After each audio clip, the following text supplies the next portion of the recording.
All right, what is going on, everybody? How you doing? Welcome to episode 988, Talking Buffalo, your weekday daily driver for Buffalo Sports Talk and more.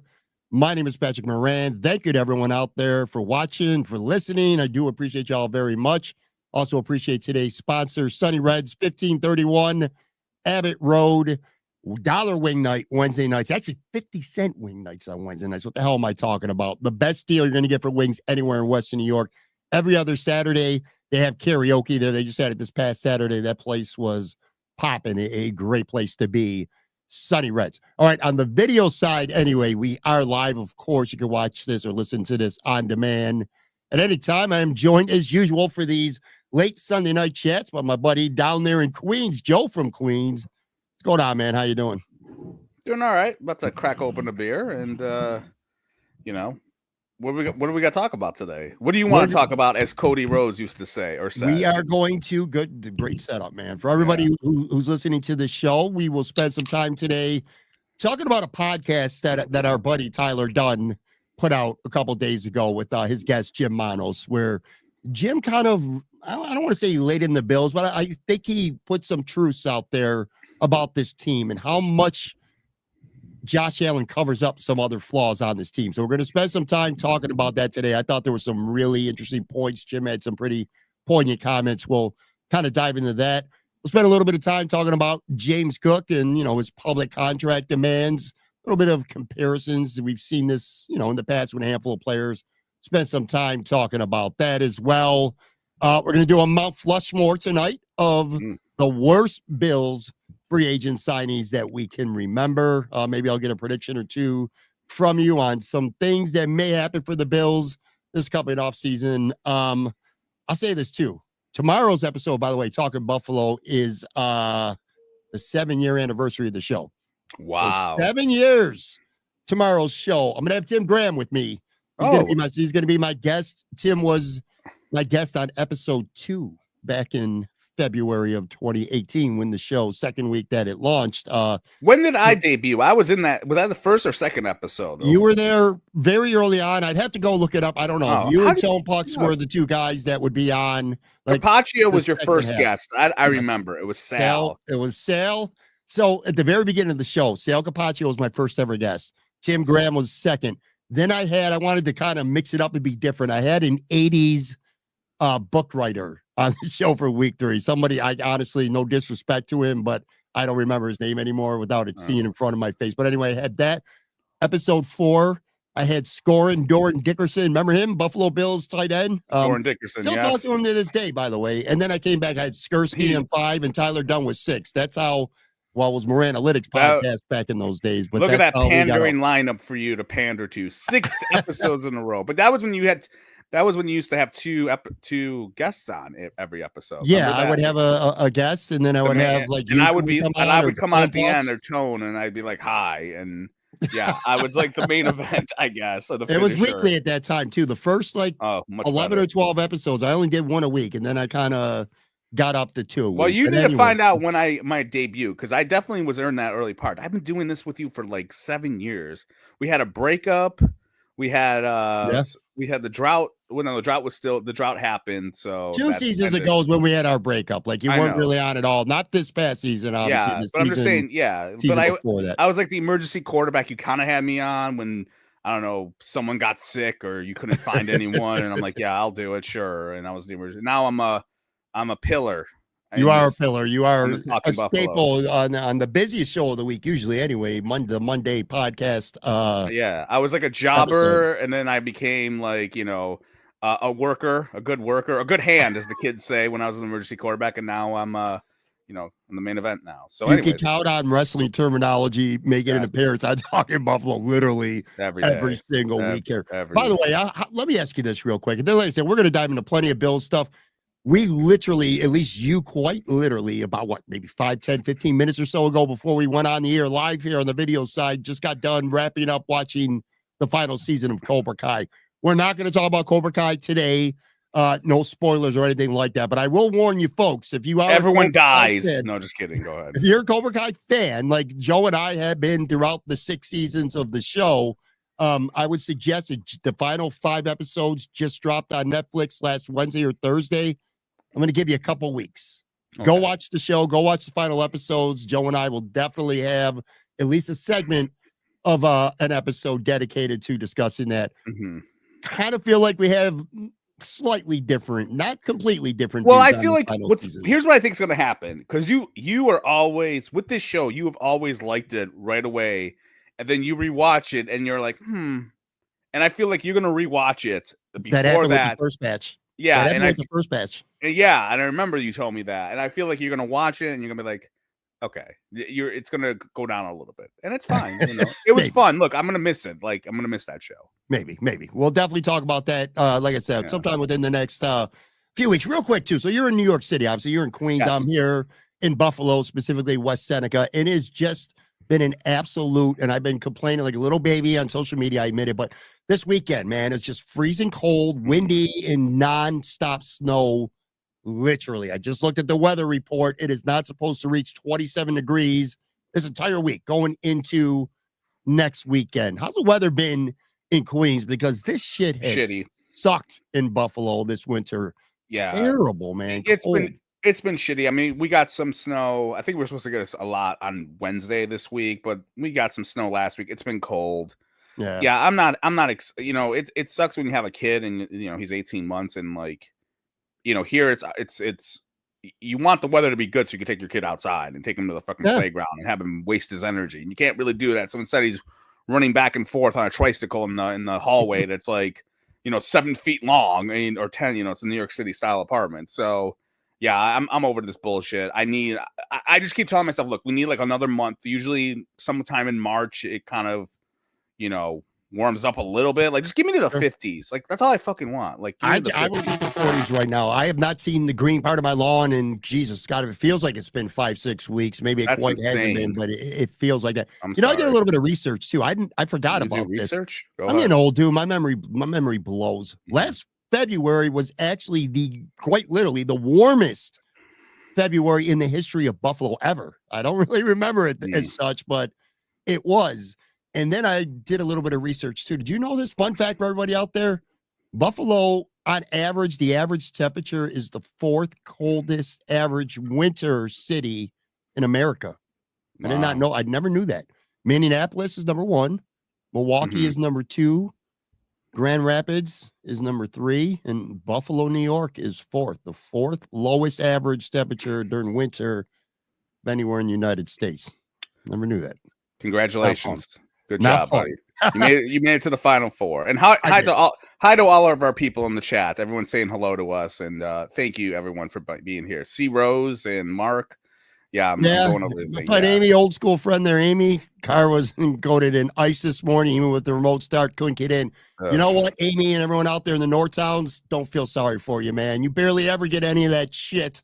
All right, we're the ones getting pounded. My friend Amy, I know her. She lives in the North Town, so you ain't gonna get no damn sympathy from me. But yeah, everyone, hello in the chat, and if you want to leave a comment, I'm gonna get to some of these near the end of the show. I'll throw some up on the screen as well as we go. I gotta ask you, are you hungover? No. However, because this guy just before I'm taking your heat for a second. This guy sends me photos yesterday. He's like out with his gang at the West Seneca Tavern, or who the hell knows. And Rusty Buffalo, shout out Rusty Buffalo. That's where I spent my Saturday. Is it Rusty Buffalo? I don't know. Was it Rusty? Whatever. So I've been trying to rebrand this podcast on Monday as The Hangover on Talking Buffalo, because I feel like Pat always gets shit faced on Saturday night, and he comes on here and he's like, give me his orange juice. Or you're not completely, you're definitely not completely wrong on that. Yeah, I'm not, to answer your question. No, I am not hungover, but I will say that I did sleep until almost noon on Sunday, and we're recording this and streaming live on 9 p.m. on Sunday.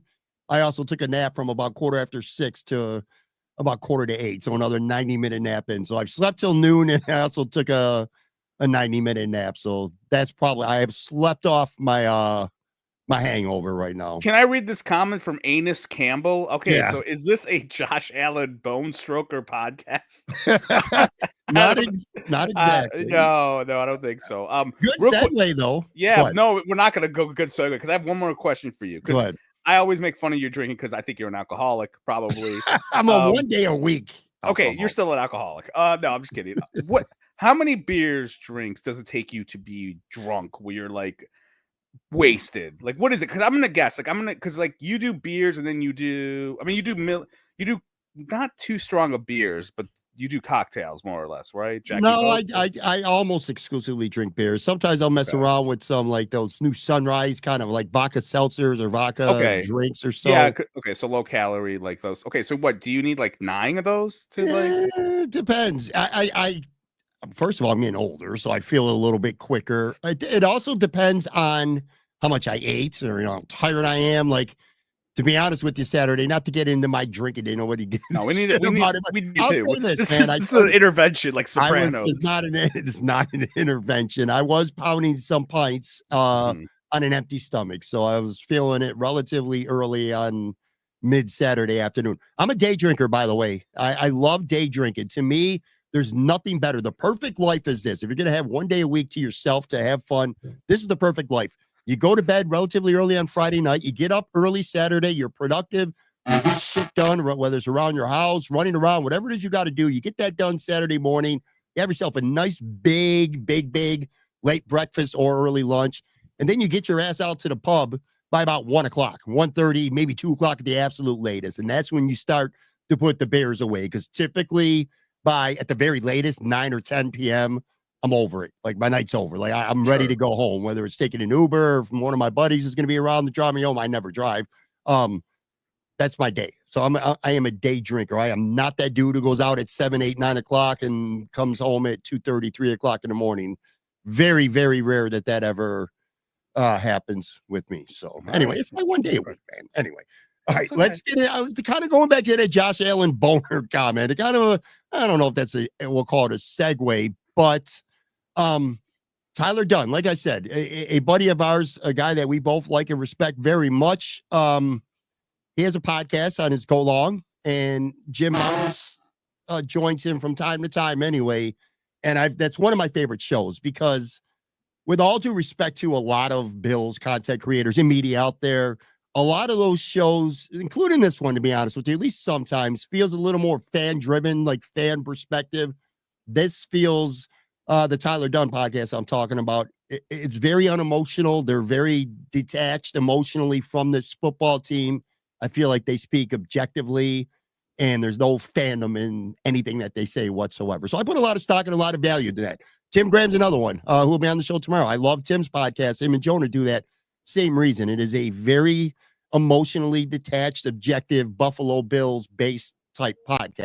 Anyway, they were talking, and the conversation that came up that really resonated with me, and you actually pointed this out to me. I probably would have listened to it anyway. I usually do, but you told me to listen to this show. It was good. I did, and it was. Josh Allen and Jim Motos went on a pretty good rant about this, man. Talking about Josh Allen covers up a lot of things with the Buffalo Bills, some other flaws that they could get away with because they have the MVP. And then Jim said something that really struck me, and I hadn't thought about it. And I'm going to ask you and everybody who's listening to the show this. This is what Jim said.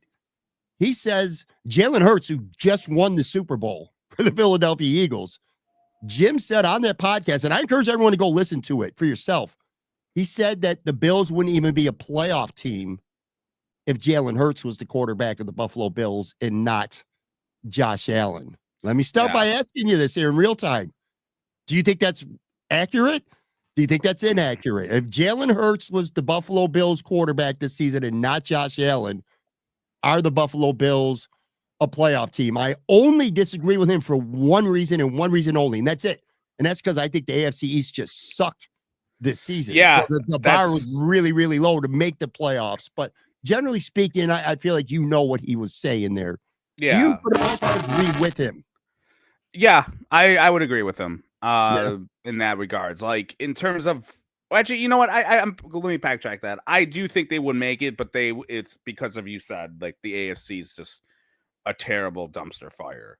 But yeah, I would say they would make it, but barely. It would be like they'd be like 10-7 or something like that. And they get in because they were in a weak ass division. So that would be where I would be at in terms of that. But that was that caught me too. I was like, damn. But yeah, I mean that, and what he said was kind of true. Like, look, when you got that franchise quarterback, it can mask a lot of deficiencies when it comes to your building the roster. Okay, like take for example, like the Patriots. Tom Brady, 6 world titles with them. How many like studs, Hall of Fame talent from like 2001 to like the end of Brady's era, the Patriots draft, like guys who were constantly going to the Pro Bowl, like legit Pro Bowl. Like what do we got there? Like we got Richard Seymour, Vincent Wilfork on defense, Gronk on offense. That didn't come to like a decade later. There's guys like when it's all said and done, the Bills are going to have more Hall of Famers than from the 90s Bills, and the Patriots will for those 6 or 7 titles, or whatever the hell they got. But at the end of the day, the quarterback can really help you out, extend your career, especially if you're a GM. And there are some things that like he has to get better at. And look, we get it. People have their misses. Everyone does. But like, I don't live in a what about world. And it's what abouts is like a trope that's used a lot in politics of like this. Oh, what about this? And then it's like, no, I'm worried about us. And that's how I feel. Like, does Brandon Beane need to get fired? No, but there are misses and like some bad misses in those first 2 rounds that they've missed on. And at the Elam couldn't get on the field forever. Go back to Cody Ford. The guy lost his job like midway through his rookie year. Some guys takes a while to start, and your best guys are Ed Oliver and Greg Rousseau outside of Josh Allen. Then since he's been here, and you have to hit that, especially if you want to believe that they're not going to be as aggressive in free agency, and they might not be. I don't know. They're kind of Jekyll and Hyde with free agency. But if you're not going to be like if you're not going to be the Rams of like 3-4 years ago, you're trading draft picks for veterans and signing everyone, don't give a shit, then you got to hit on these guys. And I think that's been a bit of a thing. And I think this season for the Bills, I think they had a great season, but I don't know if they're a great team.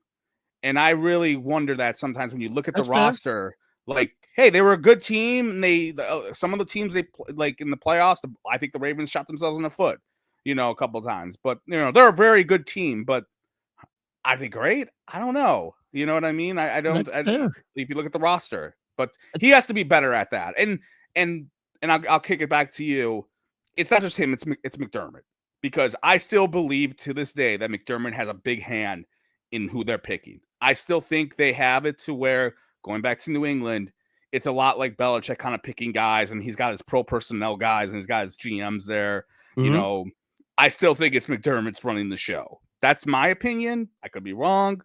He got hired first. That's why I kind of think it's kind of weird. Like, he's reporting to Brandon Beane and just leaves the room and goes, okay, I'm going to go and text someone. Like, I think he's got to say. I think something you just said just instantly resonated with me. And I think it's a fair question to ponder, because I think both could be true. The Buffalo Bills undoubtedly had a great season. There's no question about it. I mean, they only lost 3 games for real during the regular season. They beat Kansas City. They beat Detroit. They beat 2 teams in the playoffs, including the Baltimore Ravens, who everyone thought the Ravens were going to win. It was an absolute, and they came a field goal away from probably going to the Super Bowl. So it was a great season. It doesn't necessarily mean that they are a great team per se. I think they're a very good team, but I think just like the past couple seasons with the playoffs, there are too many guys that had pretty good regular seasons that kind of disappear in the biggest moments in the playoffs. It was Ed Oliver last year. This year, I thought Ed Oliver was great against the Chiefs. This year was Greg Rousseau who face planted. Where was he? Where was Keon Coleman? The guy that you need in that game. Just too many important players not doing anything. But to your point, and going back to that podcast with Jim and Tyler Dunne, Jim was highly critical, and I think rightfully so, of Brandon Beane, more specifically a very poor job on the whole of drafting guys, impact guys, in the first and second round. Brandon Beane has done a great job of finding some gems in the mid to late rounds. No question about that. Guys like Teron Johnson and Christian Benford, Khalil Shakir, several guys from the fourth round and beyond. But those early first, second rounds, he compared what the Chiefs have been doing, what the Philadelphia Eagles have been doing, how they've been nailing a lot more of those picks, where the Bills, let me run off this list for everybody listening right now. These are the first two picks, or the picks in the first and second round for the Buffalo Bills every year since 2019. They nailed it in 2018, obviously, with Josh Allen and Tremaine Edmonds. But since 2019, Ed Oliver and Cody Ford, that's your 2019 first and second round picks. So 2020, didn't have a first rounder. You took AJ Epinesa in the second. 2021, Groot and Boogie Basham. 2022, Kyrie Elam and James Cook. 2023, Dalton Kincaid and Osiris Torrance. And this past year, Keon Coleman and Cole Bishop. More on him in a second, because I thought maybe the most interesting thing that Jim said in the entire podcast was directed at Cole Bishop. But anyway, that's 11 picks. Of those 11 picks, I think we can all agree Ed Oliver, Groot, Cook, and Torrance are the only true hits out of those 11 picks. 4 for 11 on your first and second round. Epinesa's fine. Dalton Kincaid, as of right now, maybe he'll grow and be great. But right now, 2 years in, he's fine at best. He's fine. He's none spectacular, impactful, or game-changing about the 2024 season that Dalton Kincaid just had in his second year with the Bills. 4 out of 11 is not very good. Oliver, Groot, Cook, Torrance. Those are the only definitive hits, I think, for the Bills since 2019 in the first and second rounds. And like I said, with Bishop, Jim Motos said he was terrible. That's it. Like he said he's terrible, and then he said he's basically a linebacker. That kind of threw me back a little bit. I was like, whoa, that's some pretty strong takes from Jim Monos that early after just 1 year, but he's not a Cole Bishop guy whatsoever. I just ran through the list, Joe. That's too many misses, man. There's too many type players, if not flat out misses. Cody Ford, a big miss. Boogie Basham, a big miss. Keon Coleman, I need to see a lot more. I kind of feel like we're afraid that we know what he is. AJ Epinesa just all right. And of course, Kyrie Elam, the big one, the total whiff in the first round. I think Jim Monos is right. There's just too many shitty picks in the first, second round. And that's probably held the Bills back the most of anything during this run. I agree with that. But maybe go in a different direction in that. It's not really like, look, if you get your misses, you get your misses. You get your good players, you get your good players. Mm-hmm. The problem is they have not gotten like a great player. That's the problem. Like I would take give me one great player, like the Josh Allen of the defense, we'll just say, and everyone else can be a bust for all I care. You know what I mean? Like they need a star. And that's the problem with this roster. They don't have enough star players outside of number 17.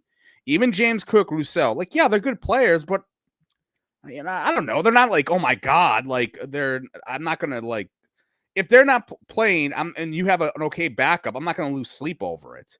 You know what I mean? I agree with you about Groot. I think James Cook, and we'll talk about him in a few. I think James Cook has become a game-changing, impactful, breakout running back. Yeah, well, running backs are kind of sadly a dime a dozen, and we'll talk about that because I do believe that, in terms of that. But he just needs to they need to get more difference makers in the draft. That's the thing. Not just good guys.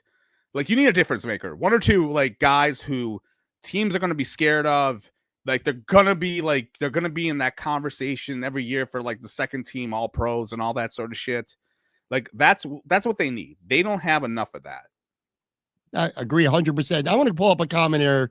Tyler says in the live chat, not Tyler Dunne, no, there's a commenter on YouTube. Tyler, he says, I love how it's since 2018. They did get a great player. His name is Josh Allen, who was a universally lauded pick. Yes, James Cook is an OMG player. All right, look.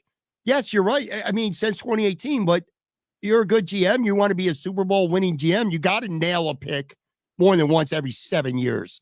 There's enough great players in this league, and the Bills just have not drafted anyone who you can truly consider a great player since Josh Allen. That's just a fact. It is, man. It is a fact. The Kansas City Chiefs drafted Patrick Mahomes. They've also drafted some great players in the first and second round, including a guy who looks like he's going to be great, who the Bills could have taken in this past draft, Xavier Worthy. I mean, they went up, they moved up, and they got McDuffie, one of the best corners in the NFL, one spot ahead of the Bills. So, yeah, I mean, look, it's okay to say Brandon Beane has done a pretty good job. That kind of fires me up a little bit. Thank you, Tyler. It kind of got me going a little bit here. Fall asleep here on this show, man. But look, Brandon Beane has done okay, but he needs to do better. And that's kind of what Jim was talking about on that podcast. He's not been good enough. Simple as that, man. And Josh Allen does cover up some flaws on this roster. Now, look, Patrick Mahomes does the same thing. Joey Burrow covers up a lot of shit for the Bengals. It's not like Josh Allen's the only quarterback who covers up some flaws, but I think if you took away the quarterbacks from some of these great teams and you went through the Bills roster, I would think you'd find that it's not really that great of a football team, man. There's some look, okay. Let's do that. You want to do that? Yes, I'm going to do this with you. Here's what we're going to do, Joe. Take quarterback out here. We're going to go through quickly because I do want to get to a lot of stuff, but let's talk about the other position rooms for the Buffalo Bills right now, okay? Running back. Like, give it a grade. Well, we'll pretend we're in school right now. We're going to give a quick grade, and we're not going to, like I said, no talking it thoroughly out anyway, but give me a running back room for the Buffalo Bills. What do you consider that? What would be your letter grade for the Bills running back room? I would give it a B+. Agreed. Good call. Yeah, they're deep. 3 deep. James Cook is really, really good. Probably maybe their second biggest strength on the team, or maybe third. All right, wide receiver room. Oh, God. No Josh Allen, just straight up talent. What's the wide receiver room? That's a D for me. D? Yeah. Close. Maybe I might have it a little bit higher, but not much. I agree. It's below average. It's substandard, I would say, on a whole right now, at least with the current Keon Coleman. Tight ends. Oh, God. You know, that is something I would say is, oh, God. I'm going to say C. It has potential to be like a B plus A, but I would say C. C? Yeah. Okay.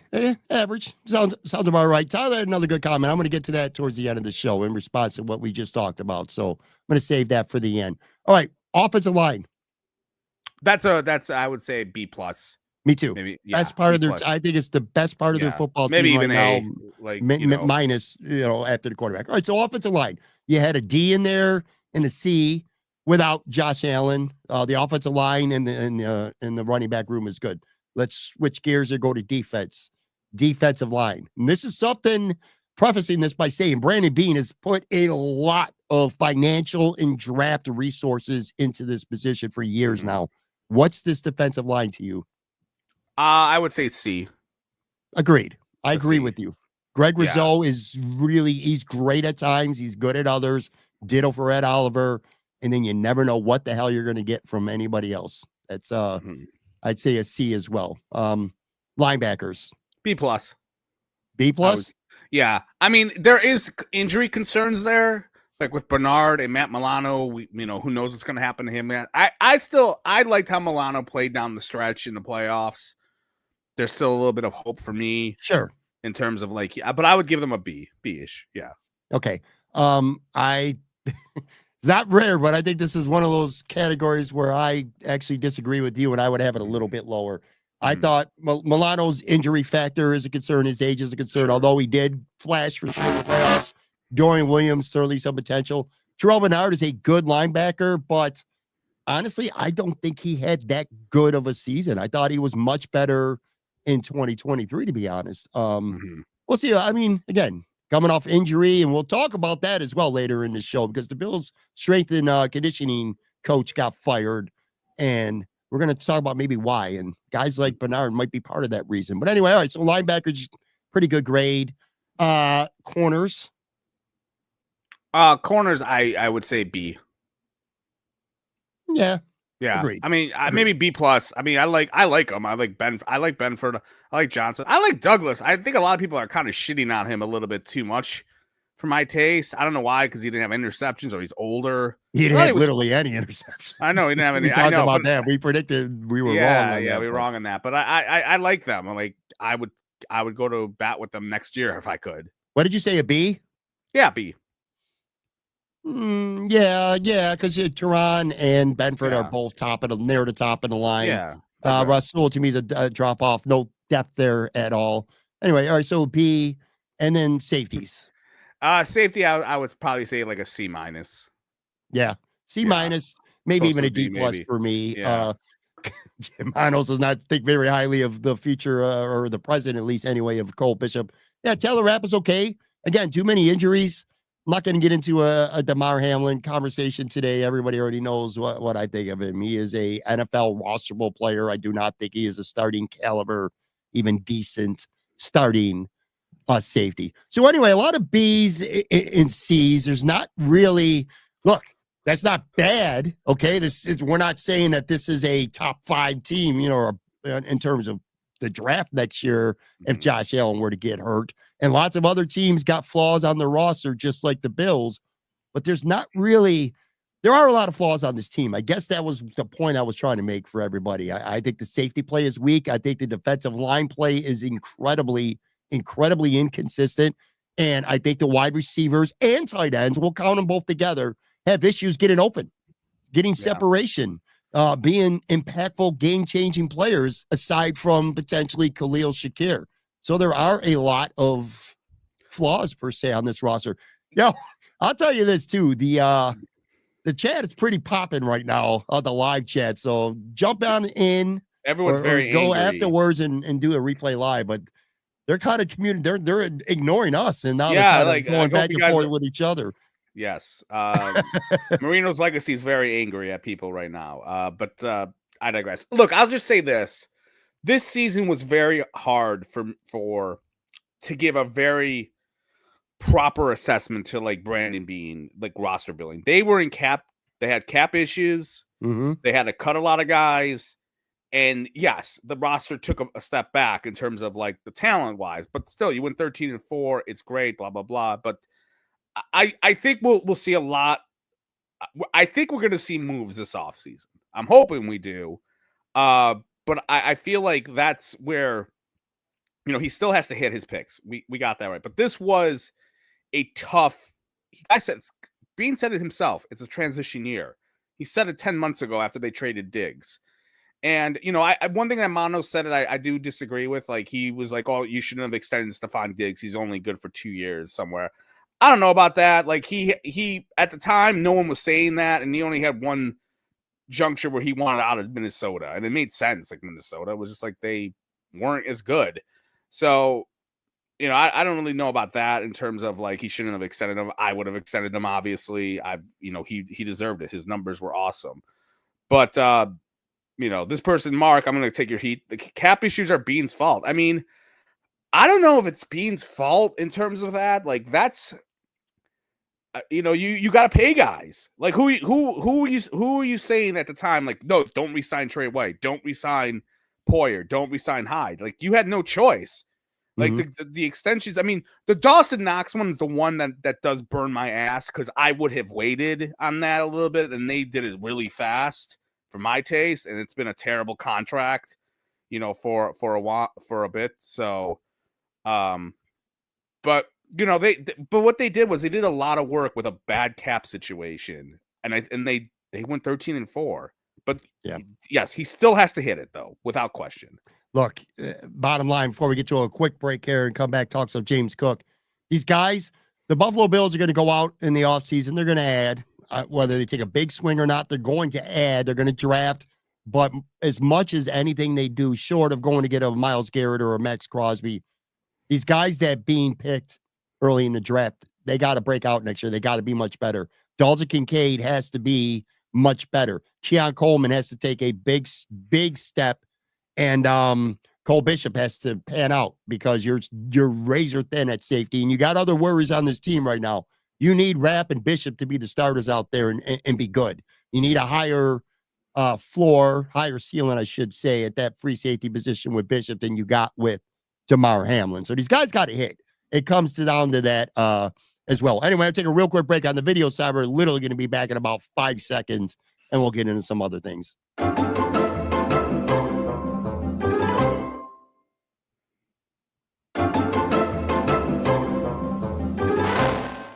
All right, I am back here with Joe from Queens. I apologize, everyone. Potentially, I don't know how this is going to sound on the audio side. I'm having some mic issues. I don't know if it's mic issues, connection issues, some StreamYard issues, gear issues. I don't know what it is, but I can't hear anything that's wrong with me.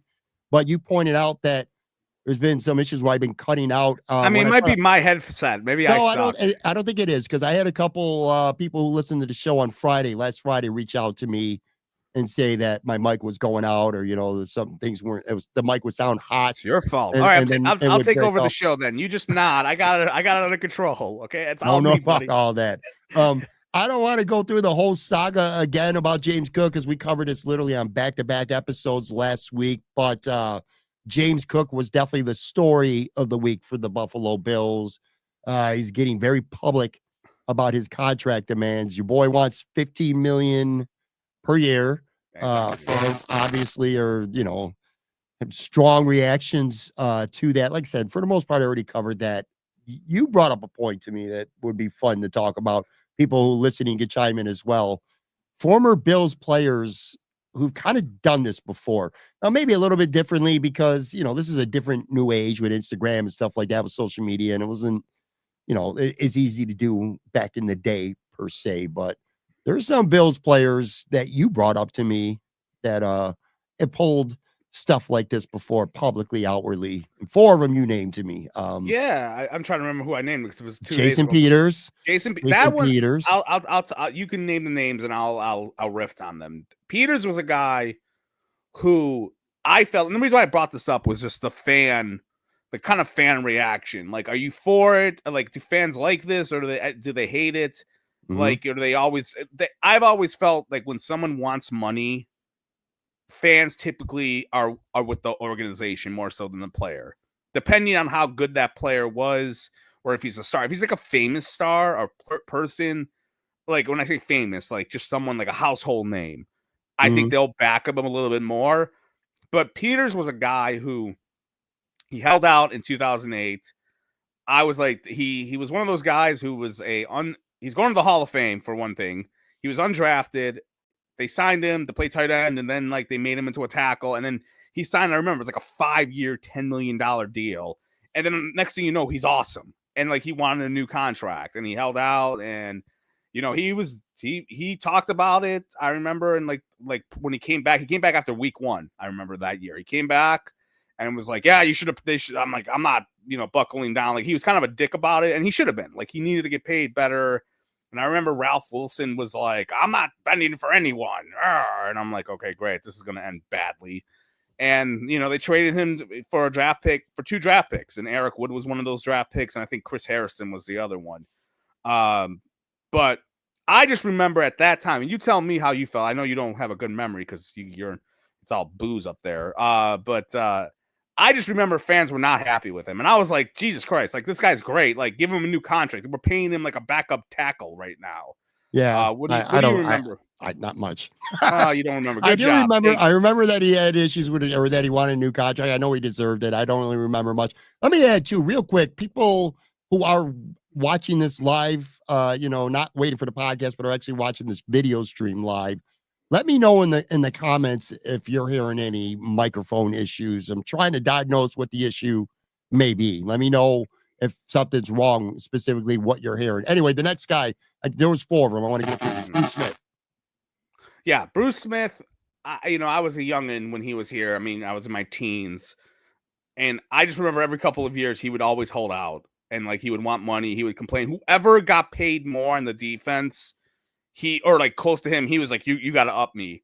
Like it was kind of like the Scott Hall, Kevin Nash deal where they had that one thing in their contract at WCW. If someone came in and made more money than them, they got to make more than that person. Yeah. And I remember when like Ted Washington happened, when he got paid, and he was like, you better give me a pay, give me I want more money. And I think it rubbed people a lot the wrong way. Like people, I hate using the word people like in terms of like an overarching thing, but I always felt Bruce Smith of the big 4, 3, whatever you want to call those Hall of Fames, he was kind of a little polarizing. I think people took it rubbed in the wrong way a little bit in terms of him always kind of wanting more money, and he was very cocky. and the local media hated him. So I think that kind of went into that a little bit with the perception of him. But he was definitely one of those guys that, he always wanted to get paid. And I think sometimes it rubbed some fans the wrong way. And look, I'm of the mindset of I am get paid, buddy. Like, get paid. It's all about money. Like, if you want to get paid. Now, do I think you're worth it? It depends. But yeah, if you want to get paid, get paid. Yeah. So. Third one here of 4. And then I got one for you that I think you might have forgotten about, or we'll see. Anyway, the third one of my favorite players for like a couple years. Oh, yeah. Jarius Byrd, man. I loved the start of his Buffalo Bills career. That dude was a playmaking machine, and then money happened and he gone. But Jarius Byrd. He was the only thing, like, obviously the big thing was he left in 2013. He did hold out that year. I think he held out like a month into the season. And, he didn't really say much from what I remember. It was just kind of like he was holding out. I think that's one of those things where I think a lot of fans wanted to pay him because he was a Pro Bowl player. I think there was a lot of disenchantment with the Bills at that time because you're like, right, you got Ralph Wilson in there, and it's kind of like you're in year 12 of the drought, and he was one of those good players on like a really untalented team. And I don't remember him talking too much, but I just remember the holdout. And I was pissed when he left because I was like of the mindset of you should trade him. If you're not going to resign him, trade him. And they didn't. And I'm like, all right, what the hell's the point of you just let him go for nothing? Kind of like Nate Clements when they didn't resign him and they just let him go. But that was kind of, and they made the right decision because he was terrible in the Saints and he was done. He got hurt, and I think they've kind of have tried to spin like they knew he was injury prone. I don't believe that. At the time, the Bills were cheap and frugal and dicks, and they never paid defensive backs during that Russ Brandon, Ralph Wilson era. And maybe they just spun it like, oh yeah, he got injured. Look, we were right. Ha ha. And whatever. But that was a big one in terms of like, but I don't think fans would. I think Peters was definitely like, no one liked those negotiating tactics, at that time. Like from what I remember, just from, since 2008, I'm talking like chat boards and all that shit and callers on the radio, which is not the greatest barometer to judge, but that's where I was at. Last one that you gave me, like I said, then there's been others too, but the last one that you gave me, then I got one for you and everyone out there as well. Marcel Darius, I just remember in the preseason before he got paid like in August of 16? Like, no, 15. It was Rex's first year. He got paid. But I just remember he was bitching about it after a preseason game in the microphone. And he was like, I got to get paid kind of thing. And, he said it was a slap in the face. Now I remember. I should have looked this up before I came on, but I was watching Cobra Kai. He said it was a slap in the face that nothing got done. And I remember your boy Sullivan, like, always hated Darius. And, like, he wrote, like, a scathing column. Like, oh, like, what are you, like, you shouldn't be talking about this like that. And I think most fans at that point wanted him to resign because at that point he earned it. He was awesome. Those 2-3 years. And then, of course, it was a fucking disaster, and he was not good after that. No, he was not. No. I got one for you and for everybody out there.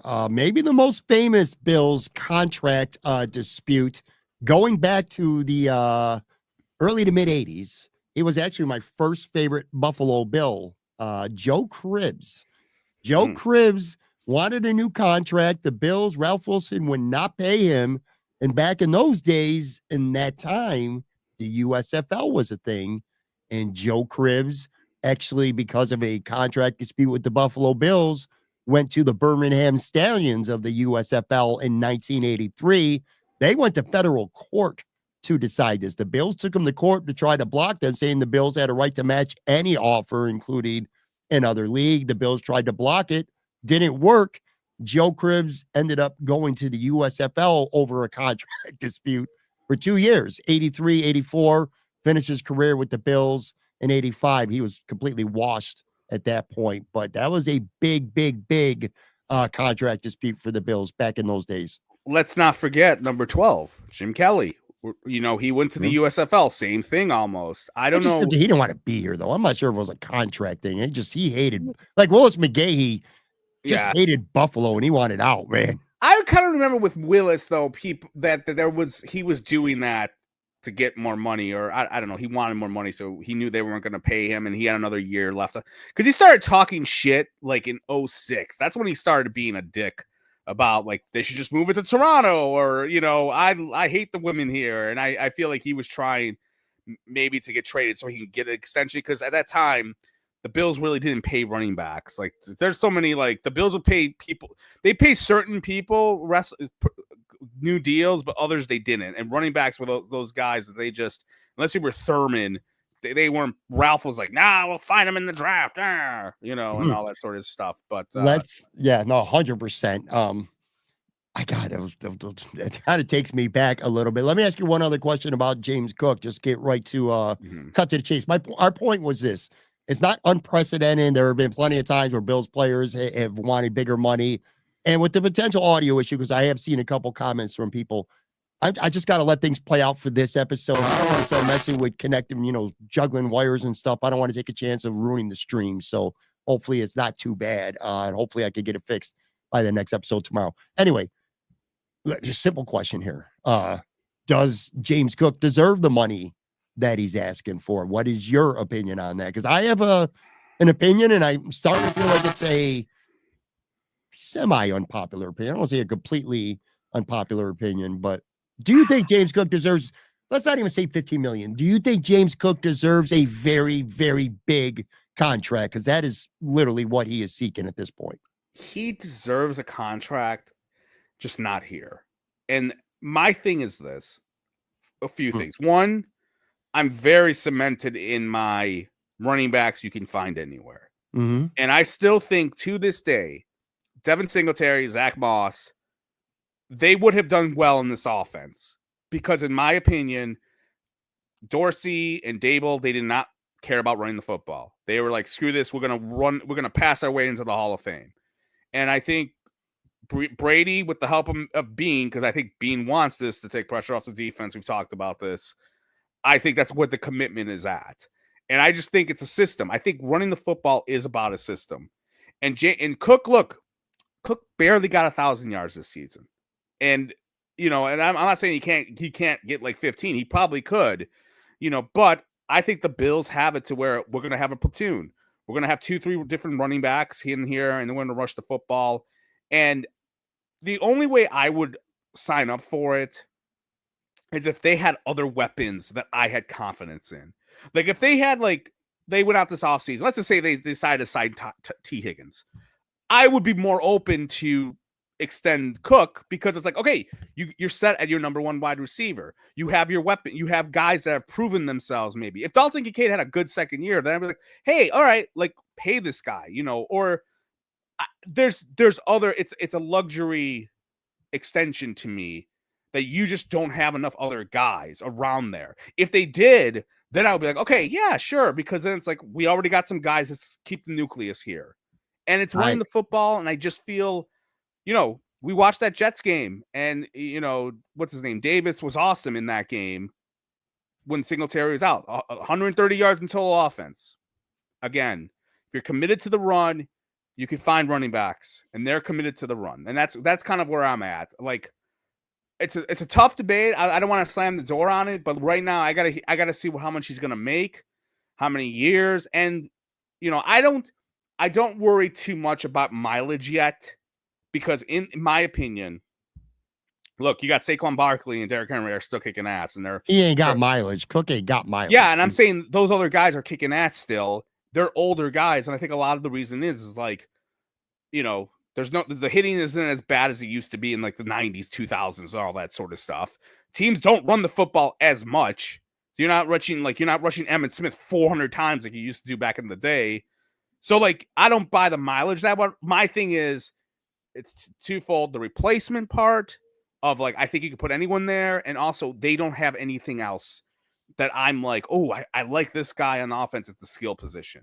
I mostly disagree with you. Good. Go some of the reasons why you just said. I actually think the opposite way. I think if Keon Coleman was dope and if Dalton Kincaid was dope, I'd be more like, all right, man, any running back can do the job here. We got a great tight end. We got multiple great wide receivers. Really don't give a shit who the running back is. But I think because of the fact, look, I'm not trying to lose the best skilled player, not counting Josh Allen, on this team in back-to-back seasons. They lost Stephon Diggs. They got rid of him last year. I'm not trying, like a lot of people are saying, just trade James Cook, which, by the way, much easier said than done, because any team that were to trade for him, if the Bills wanted to trade him, they're going to have to give him an extension. So there's going to have to be somebody out there who's willing to trade for him and pay him. But anyway, I think James Cook, and I don't think he's just a system running back. I think he's become a complete player in terms of productivity. Not a complete player in terms of snap percentage, though, because he's a horrible pass blocker and he doesn't finish off drives or halves a lot, which could go towards the case of not giving him the big money. To your point, look, to me, I look at it this way with the Bills roster right now. Go get a decent receiver, like bring Amari Cooper back for a full season, or get someone kind of like him in a way. Get a decent receiver, and I feel like you could just run it back with the offense. The offense was good enough to win a Super Bowl, even in their loss against the Chiefs. And Josh Allen played far from great, especially in the first half. I thought he was kind of lousy at times, especially in the first half. This is a good enough offense as is. Go get another receiver, though, and you can run it back. To me, the defense is what it's all about, man. You got to put your resources into the defense. But that's the thing. If you're going to put your resources into the defense, how many resources can you put in the offense? Because now you're into that this giant Jenga puzzle here, or tower or whatever. It's like, okay, well, you got to extend Shakir. You got Rousseau. You got Benford. You got other guys. Like if Cook was the only guy for the next 2 fucking years, he's their best weapon. Okay, but we can't sit here and say Josh Allen needs more help. He needs more weapons. He can't do it by himself, and then not want to pay his best players. Pat, it's a running back. He is a running back. It's a running back. He is a running back. It's just an interchangeable position. I'm sorry. I mean, that's how I feel. He's not on the level of Saquon Barkley. He's not Derrick Henry. He's a very good back, but you're going to extend him when they use him like. They didn't use him a lot. 45% of the snaps. That part is true. That's where you're right. I think that's where the camp of saying he shouldn't get anything close to that. That's where everyone in that camp has the best point. And look, he don't play enough, man. He only played 60% of the snaps once this whole season, and it was in week 1 against Arizona. That's it. And he comes from a running back family. His Delvin played, for the Vikings. He was a hell of a running back. And if I remember correctly, he got paid late in his career. And that's something that I wonder if that's part of the reason why he's being really aggressive about that. Because he got paid later, I remember, Cook. Yeah. And then he got hurt, and then he was done. Yeah. That's when he got paid. So I think there's a part of him is like, get paid early. Like, I'm sure his brother gives him fucking advice. They're brothers, but different types of back too. Dalvin was a cowbell or bell cow running back. He carried the ball a shitload. Yeah, but he also tore his ACL. Yeah, he did at the end. But I'm just saying he didn't get paid, I think, until later. Last thing I'll say about the contract, and everybody should know this, and I think we forget about it. You hear a number $15 million per year, you're like, yeah, no shot. Look, today's NFL is window dressing. You could give James Cook a 3-year, $45 million extension, but it doesn't need to be necessarily a 3-year, $45 million extension. Mm-hmm. It's window dressing. What matters is the signing bonus, the void years, things like that. Sure. There's a way where you could give him what he wants, but essentially he's only going to be here for 2 more years at like $11 million per, and then you could get out from the contract. Well, Brandon Beane does a really good job at having contracts that he could get out from early that are team friendly. I think that's one of Brandon Beane's best strengths, actually. Well, let me ask you this, and then we could go to the next topic. Do you think they will sign him? Do you think they're going to extend him? I know it's early, but let's just say they have to make a decision. Do you think yes or no? Only if it's on terms that they feel good about. They don't need. Look, he's not a free agent, so it's not like they got to. Sure. They could look. His salary this year is going to be $5.5 million, which is a big bump from last year. I think it was like $2.2 million or something like that. They could very easily. They could play tough. They could play hardball. You're under contract this year, $5.5 million this year, and guess what? We could tag you next year too. We could tag you next year, and we could use up a year of your career on the franchise tag. We'll pay you $15 million in 2026, but it's going to be for 1 year because we're franchise tagging you. The downside of that is there's the holdout concern. You don't want shit to get ugly.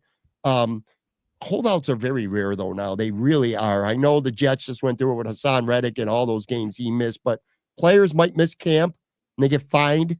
They don't miss games, man. What happened with Reddick is an anomaly. It never really happens. So there's a threat of that. I feel like the Bills, and Brandon Beane are maybe already getting prepared for a potential holdout. To answer your question, though, I think they only give him an extension if it's at a number that they feel good about.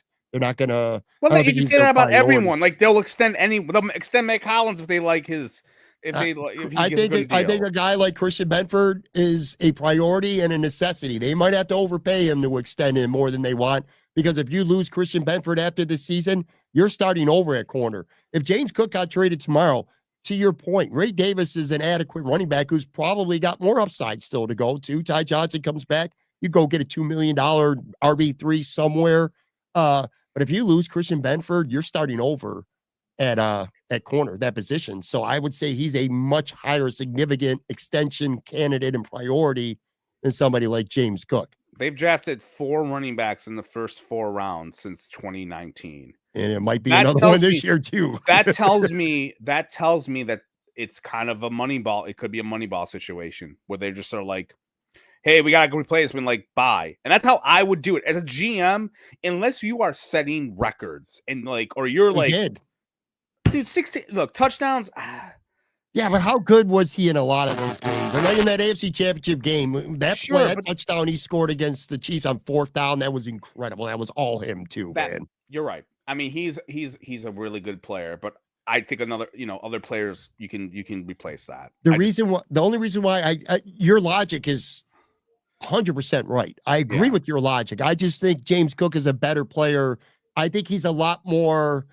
I don't say irreplaceable. He'd be a lot harder to replace and get that type of talent on the field than people give credit for. Ray Davis is a good running back. Ray Davis is not James Cook, and I don't think he's ever going to be James Cook. Well, I think my thing is this: he's not on the field as much, and he has to be on the field more for me to really consider to extend him. And in terms of just going to the Bills, 2 things that can work for or against them.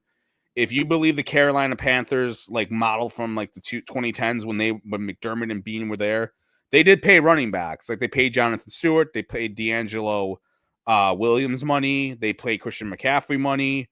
That could be like, hey, we're gonna pay this guy maybe. But as I said, they've drafted a lot of guys and they've just kind of been like, all right, like, it's like you're here and you're gone. And I like the here and you're gone thing. Because I think a rookie running back can start right away and be good. And, put it this way. Put it this way. We got maybe I should have had you ask me that. What I should have said was I'll let you know the day after the draft. Because if the Bills draft another running back again sometime, like say the 4th round or earlier, then that tells me that they are more than prepared to get ready to say goodbye to James Cook. But again, the Bills have a lot of leverage right now because he's under contract this year, and they have the ability to franchise tag him if they really want to keep him here for at least 2 years. The Cincinnati Bengals, you mentioned T. Higgins earlier in the show. You could take this to the bank. He's getting franchise tag Tuesday, so T. Higgins ain't playing anywhere. He's coming here. He's coming here, man. He's getting tagged because they're not losing him, and they're willing to pay him that 1 year. You don't ever want to do that. It's a bad look. Players don't like it. And it all goes to your salary cap that year. You can't spread anything out, but it's always a weapon that a team has. All right, I want to get to 2 more things here, hopefully in the next 15 minutes to wrap up.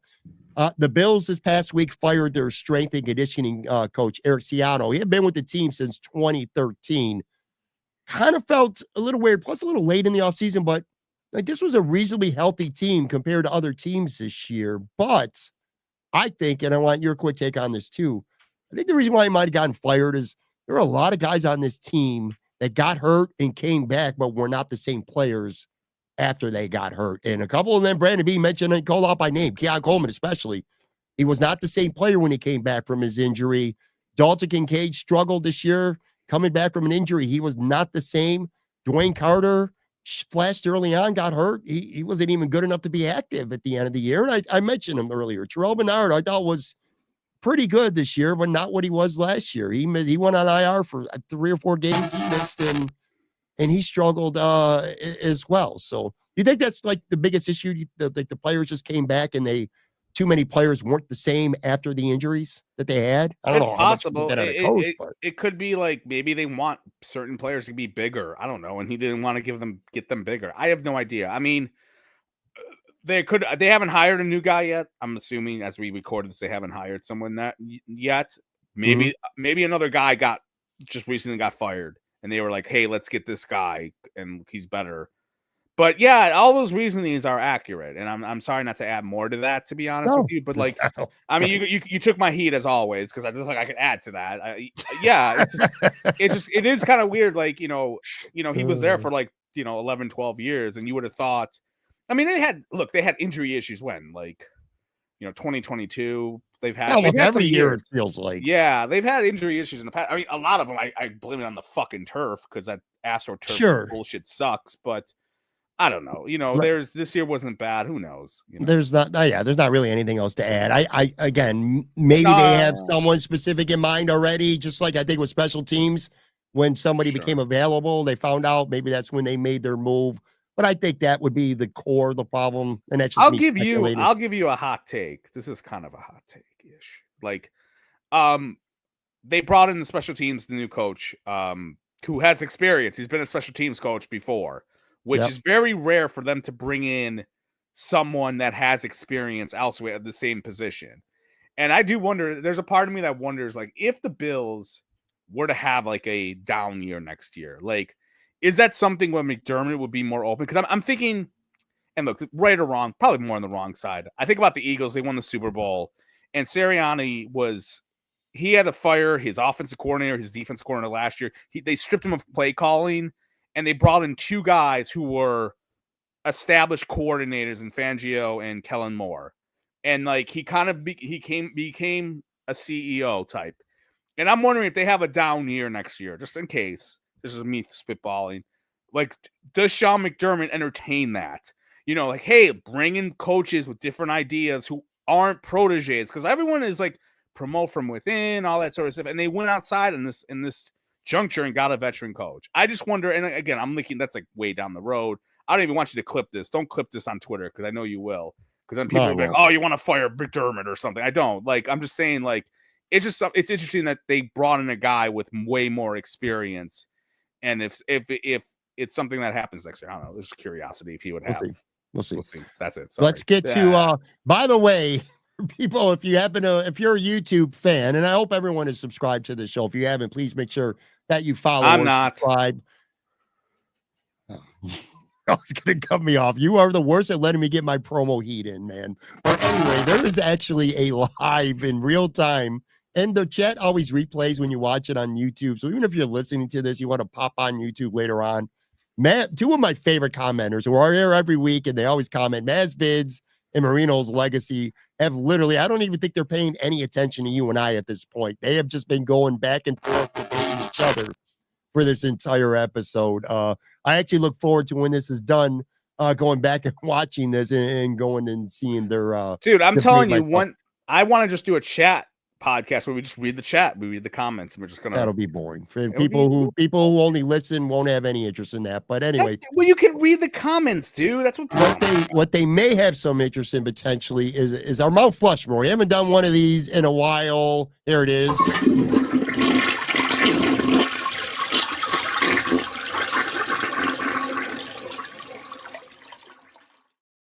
All right, our Mount Flushmore. We talked about, the Bills signing some guys, and it got me thinking the Mount Flushmore, instead of Mount Rushmore, the Mount Flushmore of terrible Bills unrestricted free agent signings. I also took to Twitter and Blue Sky today. I love seeing what other fans think about these as well. Instead of us going back and forth, let me run to you my four, and then you could tell me if you agree or disagree. Sure. If you would take one off. Wait, before we get to that, I want to ask you a question about this. When you view a bust as a free agent, do you view what's more important to you? How the player performs or the salary? Because like you could both. So you're like 50. So but there's not one that like outscores the other one. Because I could say Mike Tolbert was the worst free agent acquisition of all time. He was a terrible running back. Every time he went in the game, I wanted to kill him. And salary means a lot, man. The more the contract is, the more the investment that you made in the player, the higher the bar I feel like is for a player. If you went into a season expecting Mike Tolbert to be much more than a mediocre running back, then that's on you. But these are the Mount Flushmore are four guys that I combine their contracts, not just their contract, though, but I also combine their contract with what they did for the team and what their expectations were, Sure. and other factors too. Okay, cool. But anyway, here's my 4. So let me run through these. I'll run through all 4, and then you can tell me at the end if there's any that you agree or disagree with. So my Mount Flushmore is number 1, and not necessarily in this order, but Langston Walker, 5 years, $25 million contract. He only lasted 2 seasons with the Bills. Let me run off to you, and this is not on Langston Walker because this is Bills GMs in front office problem, not him. But he sucked. All right. He was a right tackle. He thought he was going to be great. He sucked. He lasted 2 years. Let me run off the history of the Buffalo Bills right tackles after Langston Walker, leading up to Spencer Brown. Ready? Kirk Chambers, Mansfield Rotto, Eric Pierce, Ciantro Henderson, Jordan Mills, Cody Ford, Darrell Williams. That is a lot of shit at right tackle before Spencer Brown finally hit for the Buffalo Bills in 2021. So number 1 is Langston Walker. Number 2, I got Star Lotulelei on my list. 5 years, $50 million he got. The film bros are going to disagree with you on that. $24.5 million guaranteed. He only played 3 seasons, 40 games with the Bills. He sat out the COVID year. He was fine in 2018, mediocre in 2019, literally didn't play in 2020, and he sucked in 2021, and then he got cut. That was a big investment. He was supposed to help transform the Bills defense and be a great run stuffer. And I don't give a shit what Cover One or anyone else says. I thought he sucked. All right, so he's on my list.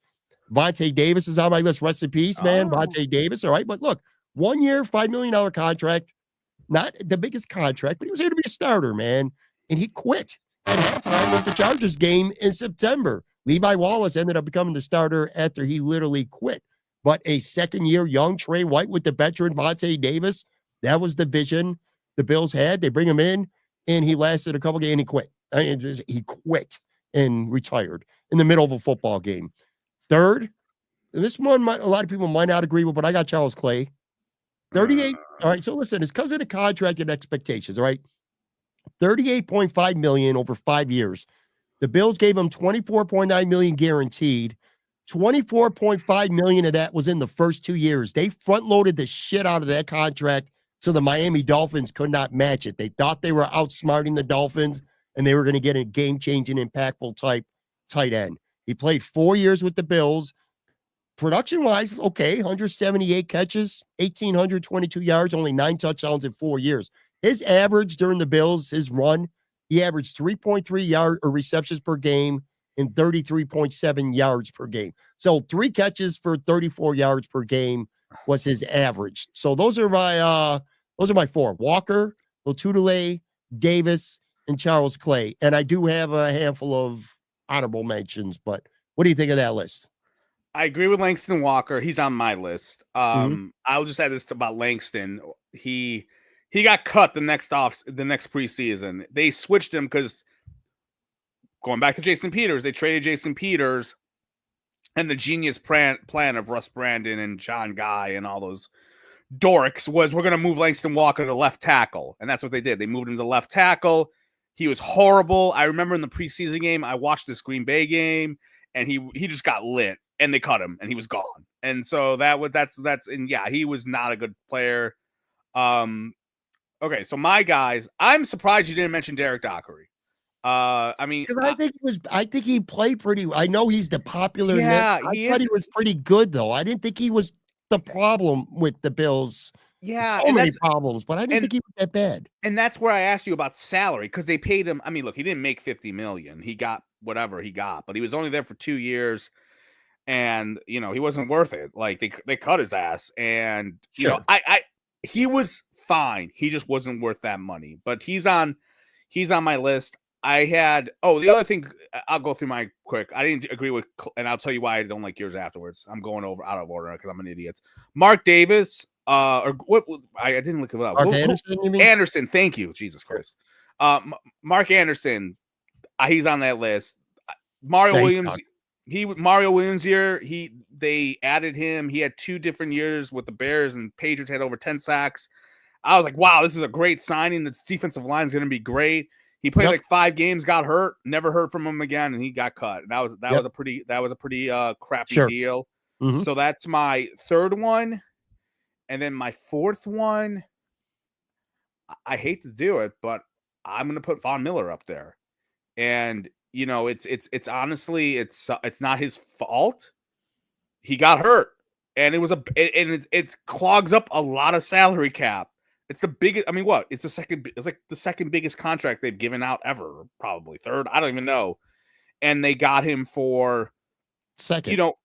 They got him for like a couple of years, and he was great the first 9 games, and then he got hurt, and it was over, and he hardly played. And that you have to put that on there. I mean, he's not. Look, That's there fair. There were other guys that were way worse. Like and I don't like you shitting on Charles Clay. Like Charles Clay was in an offense that didn't pass the ball out that much. They wanted him to block. Okay, I bet you if Charles Clay played with in his prime Josh Allen, he would have better numbers than your boy Dawson Knox probably. Maybe, but he didn't do shit. Again, 3 catches for 37 yards a game. His fault or not, he didn't do shit for the team. Yeah, but they had a lot of.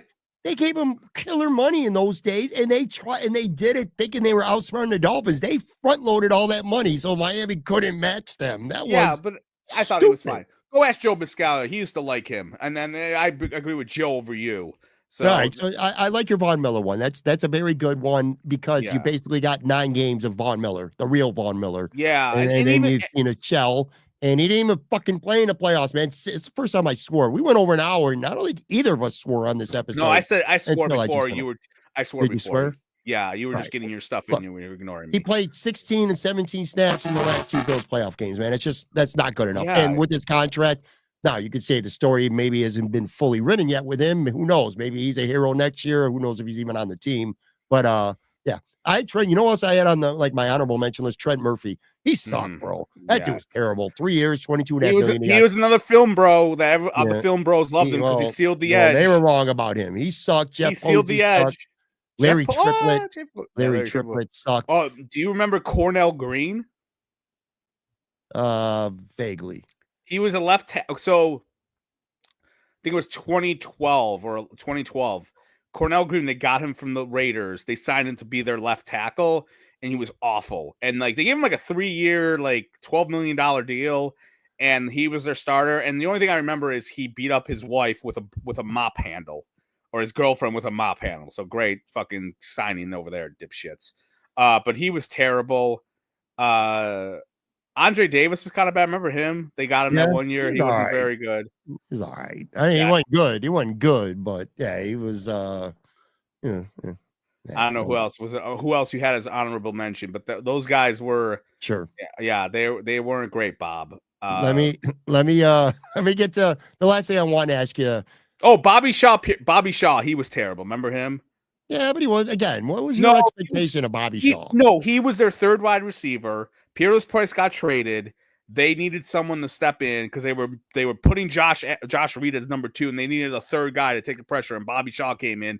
The only thing I remember, they cut him at the end of the season, 3 games left in the season. But the only thing I remember was he caught the game tying 2-point conversion against the Titans, and he went to. It was one of those awesome throws, Bledsoe roll out to his right. He threw it really low, and he caught it, and he wanted to show the ref that he caught it. And when he lifted his arm up, the ball went out. It's kind of he wanted to show it, and the ball went out when he did it. It was hilarious. Yeah, he sucked. All right, I want you to give me just 1 or 2, maybe 3 at the most. I want you to give me a couple of your personal gut feeling predictions. We'll call them gut feelings at this point, without deep diving into any of these today, anyway. But give me 1 to 3 bold predictions, I guess we could call them, of something significant you see happening with the Buffalo Bills during this offseason. And we'll see how it plays out in the coming weeks. But give me a couple of bold predictions, a couple of things. You look at the Bills right now and over the next handful of weeks, handful of months, give me a couple bold predictions of things that you may happen. If you want a couple minutes to think, I could give you mine first, or you can. You go ahead. Go. All right, I got 3. I got 3. Okay. One of them is a combo that counts as one. Number 1, as much as I hope they trade, I don't think Myles Garrett's happening. I don't even know if Myles Garrett's going anywhere. And if he does, he's going to go to an NFC team. So I don't think they're trading for Myles Garrett. And I also don't think they're trading for Max Crosby. The Raiders got Pete Carroll. They're trying to win. They're trying to have a quick turnaround.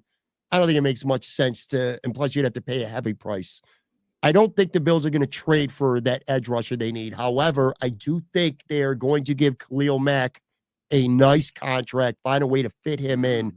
I think Khalil Mack is going to be the big splashy edge rushing addition to this football team. That's one. And they're going to sign someone else too. I don't know who else. It'll be like a Dwan Smoot, Leonard Floyd type guy in that $5-6 million ranges. They're going to sign 2 edge rushers, but Khalil Mack's going to be the big one. That's one. 2, I think they're going to cut Von Miller. I don't think there's going to be any more pay cuts or restructures. I think it's time to move on from him. Even if it's a pay cut, he's just too much money to be a 4th or 5th end.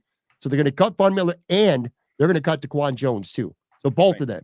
They got to get better in the middle of that defense too. So Ed Oliver ain't going nowhere. I think you get rid of Von Miller and DaQuan Jones. I think they're both going to be gone this offseason. And then everyone's thinking edge rusher, defensive tackle. I think the Bills are actually going to take a cornerback in the first round of the draft. And it makes sense if you really think about it. If you can lock up Christian Benford, give him a 4 or 5 year extension, and you go get a corner in the first round of the draft, you got your corner spots locked down for the next 3 to 5 years. You got to have faith that you're not going to draft the next Kyrie Elam. Again, Brandon Beane's got to be better with that pick. But I think the Bills don't trade it. I think they keep it, and I think they take a corner in the first round. So all my bold predictions there were defense. What do you got as you're not very happy about my Buffalo Bills offseason? I think the Bills are going to make Dawson Knox take a pay cut. I think they kissed his ass, and yeah, they usually kiss his ass before you kick his ass out. But I think they're going to make him take a pay cut. And I think Josh Allen's going to get an extension. I think he's going to be the highest paid quarterback in the league. And it'll be one of those things where it will be good for the cap. But I think he's going to get an extension and be the highest paid quarterback in the league. Mm-hmm. And that's really all I got. I mean, that would be big right there, though. Man. I guess Josh Allen news is big. I think that they're going to, I just feel like they're going to do that because they're going to give him a new deal and be like, we love you. You won a fucking MVP. He's like I heard the other day, I was listening to the radio. He's like the 14th highest paid player or highest paid quarterback. Right? That's ridiculous. Like he needs to get that man like his money. And they're going to do whether it's a new contract or just giving him more cash up front this year. He's going to get more money in 2025. That's a guarantee. All right, I want to wrap up by going through. I could kind of hear the hotness coming off this mic a little bit. I got to try to figure it out. Dude. It might be the StreamYard, though, too. StreamYard sucks sometimes, so I got to have to look into that and investigate that as well. Anyway, I could do these for the next hour, but I marked a handful of these that I want to read off. And again, I love this, too. The debates amongst each other on the video live chat is really cool to see. Anyway, let me pull up a couple of these.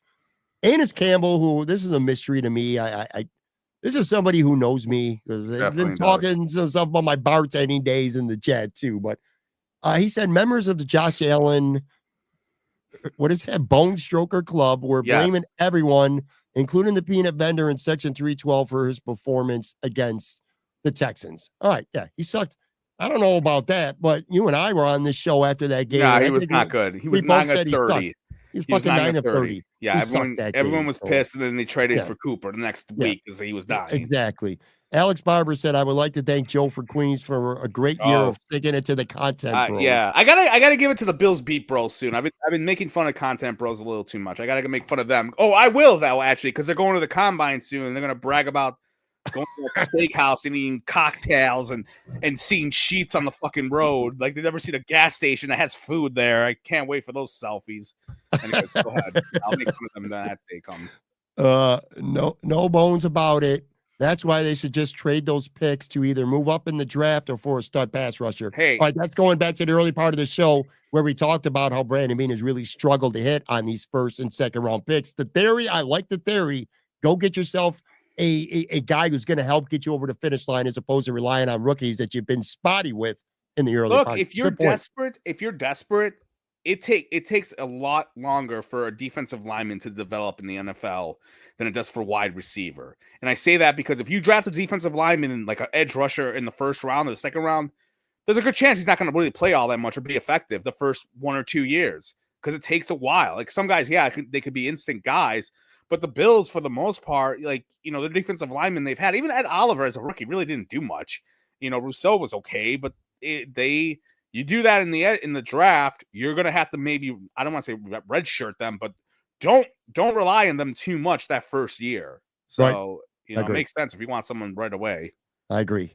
Tyler said, and I said earlier that I wanted to save this one for the end. He goes, "It's not a fact.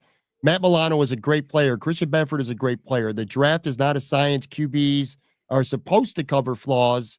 That's why they get paid so much." All right, I agree about the last point. It's a great point. Quarterbacks are the most important player on the team. Great quarterbacks should cover up other flaws. But when you say Milano's a great player, Benford's a great player, I do agree with you. The point was, it's the top of the draft. You go compare the Kansas City Chiefs and the Philadelphia Eagles over the last 5, 6, 7 years and what they've done in the first 2 or even say first 3 rounds compared to what the Bills have done.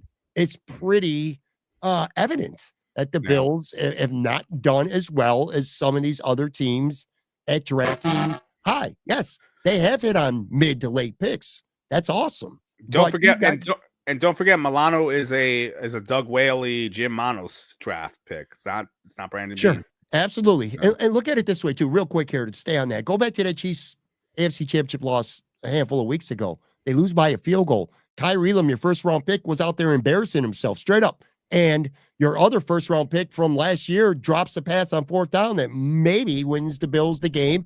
And your first pick from this year, Keon Coleman, has 1 catch for 5 yards. If those guys give you what your drafted guys first overall on your team give you what you're expecting them to, the Buffalo Bills are playing in the Super Bowl. That's just what it is, man. That's what it is. Maz Vids, who is he's a Josh Allen guy, but he will get on Josh Allen when they lose, especially in the playoffs. And that's kind of what this chat has been about. That's been ongoing this whole show. Maz says they forced 3 punts and a turnover against Kansas City a few weeks ago. How many times did Josh Allen go 3 and out and have a turnover on downs? To summarize, Mad's point was everyone's just saying the defense sucked in the AFC Championship game, but Josh Allen deserves criticism for that loss, which I tend to agree with because Josh Allen was not at his best, but I do think Josh Allen played well enough to win, and this defense is, I disagree. They're not good enough. This was not a good Chiefs offense, which we saw in the Super Bowl and a lot of the season before that. This was not a good Kansas City Chiefs offense in 2024, but they look like fucking world beaters against the Bills defense in the AFC Championship game. As I told you before, like if they have another like really bad defensive performance next year in the playoffs against the Chiefs or whoever, then you need to like really like get a new defensive coordinator in here and figure something out. Figure something out. Because look, sometimes you've had the same defense basically for 8 years now or 9. I don't even know how long McDermott's been here. At a point, you got to change it a little bit, like the philosophy, and get some new guys in here. And like, you can't be having those playoff defensive meltdowns against an offense that, as you said it, they weren't as good as they've been in the past. Even last year's Chiefs weren't as good as they were in the past, you know? And agreed. Yeah, you got to get your shit together, guys. Yep. I want to get through a couple more of these. Ryan Anderson, my guy Ryan, says we need a run stopper. I agree. DeQuan Jones not that guy. You got to get a better one-tech defensive tackle, which maybe you get in the draft if you're going to spend money in free agency on edge. Campbell again. Bills aren't getting Crosby. He will cost more than Garrett. He will cost a good price because he's 2 years younger. He's played 2 less seasons, I should say. A lot less mileage on Max Crosby than Garrett. I don't know if he's going to cost more, but the cost I think is going to be higher than Brandon. Would you trade? Would you trade Greg Rousseau in a second rounder for Max Crosby? Yes, I trade Greg Rousseau in a first rounder for Crosby. Oh, okay, all right. Because I feel like Rousseau is kind of the X factor. If you want Garrett or Crosby, you'll have to put him in there, and they have to really like him and then extend him. And that's because they're like, hey, we'll we're getting an extra pick, and we can get 2 edge rushers possibly. Greg Rousseau, this will be a topic maybe we'll talk about in a week or two, sometime before free agency starts and these trades start going down.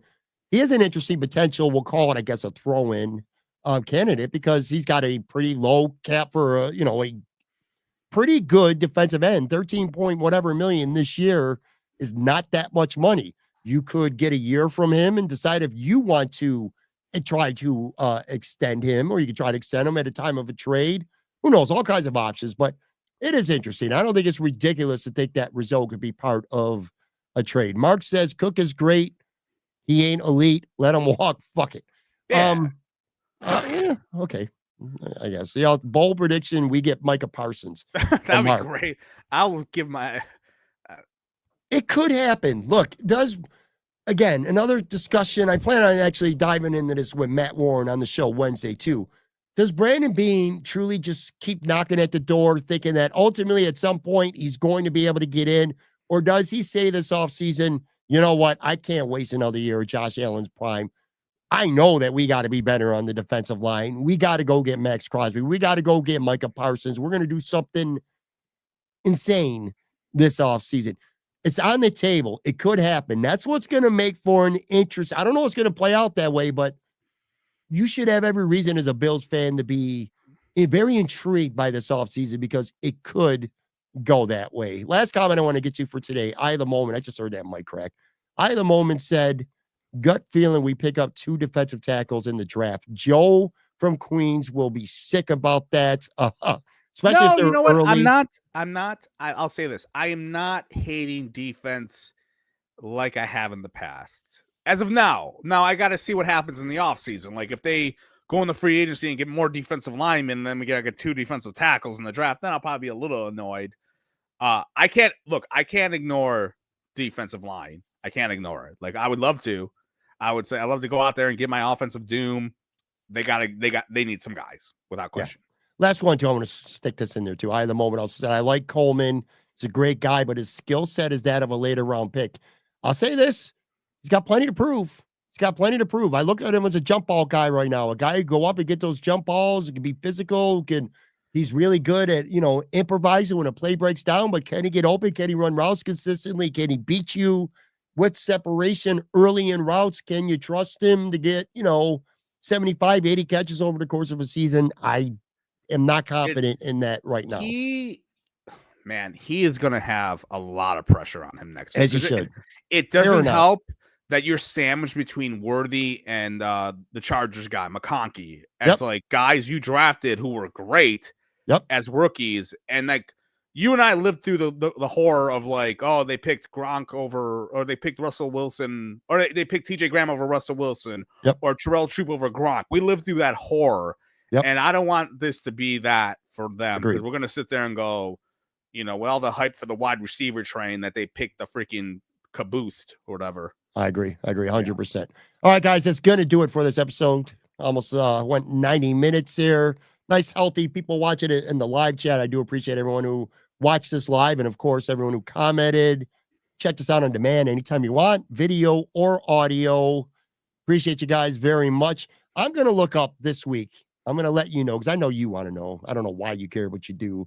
When you were first on, that'll be part of my homework assignment for this week. Yeah. When you were first on, and also how many times you've now been on this show. We'll figure it out as I get close to. I'm pretty sure Jordan has the all-timer. I'm pretty sure he has to because you had him on for a while, for like 2 straight years. Jordan, yeah.